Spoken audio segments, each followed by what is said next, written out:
আসসালামাইকুম। যারা এখনও আমাদের টেলিগ্রাম চ্যানেলটি জয়েন করেন এখনই জয়েন করে নিন। গতকাল কিন্তু আমি একটা পোস্ট করছিলাম, তো দেখতে পাচ্ছেন যে এখানে হচ্ছে 50 লক্ষ কয়েন কিন্তু ফ্রিতে কীভাবে নিয়েছি, তো সেটা আমি দেখাইছি। আর আজকেরটা কিন্তু আমি পোস্ট করে অলরেডি দিয়েছি। তো এরকম আরও নতুন নতুন পোস্ট নতুন নতুন নিউজ পেতে আমাদের চ্যানেলটি জয়েন করে রাখুন। তো এখানে দেখতে পাচ্ছেন যে আপনি এই তিনটা যদি আপনি যদি পারচেস করেন তাহলে কিন্তু আপনি 50 লক্ষ কয়েন আপনি ফ্রিতে পাবেন। তো এই জন্য আপনি যে কাজটি করবেন, যারা এখনও জয়েন করেননি তারা এই লিঙ্কে অপশনে ক্লিক করবেন। তো ভিডিওর ডিসক্রিপশনে আপনার জয়েন লিঙ্ক আছে। আর এখানে কাজ করতে হলে কিন্তু অবশ্যই আপনার টেলিগ্রাম অ্যাকাউন্ট লাগবে। টেলিগ্রাম অ্যাকাউন্ট ছাড়া কিন্তু আপনি কাজ করতে পারবেন না। ওকে, এই লিঙ্কে আপনি ক্লিক করবেন।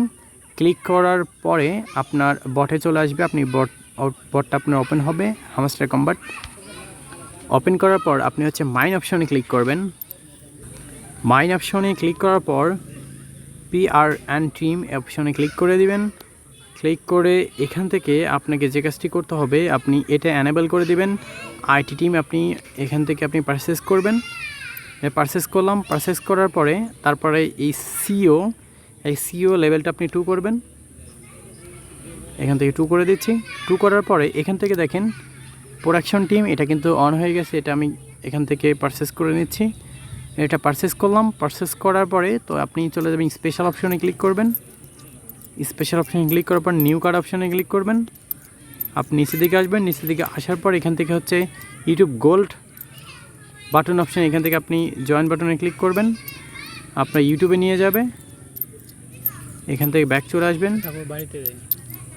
ব্যাক চলে আসার পর গো অপশনে ক্লিক করে দিবেন। তো দেখতে পাচ্ছেন যে এখান থেকে কিন্তু 50,000 কয়েন কিন্তু আমি আর্নিং করলাম এবং আপনাদেরকে আমি লাইভ কিন্তু আমি করে দেখালাম। ভিডিওটি ভালো লাগলে অবশ্যই ফ্রেন্ডদের মাঝে শেয়ার করবেন এবং আমাদের ইউটিউব চ্যানেলটি সাবস্ক্রাইব করুন। এরকম নিত্য নতুন ভিডিও পেতে চাইলে আমাদের চ্যানেলের সাথেই থাকুন। ভালো থাকবেন। দেখাবেন নতুন কোনো ভিডিও নিয়ে। আর এইটা খুব তাড়াতাড়ি এক্সচেঞ্জের লিস্টে হয়ে যাচ্ছে, তখন এখান থেকে ভালো একটি প্রফিট আমরা আর্ন করতে পারবো। আল্লাহ হাফেজ।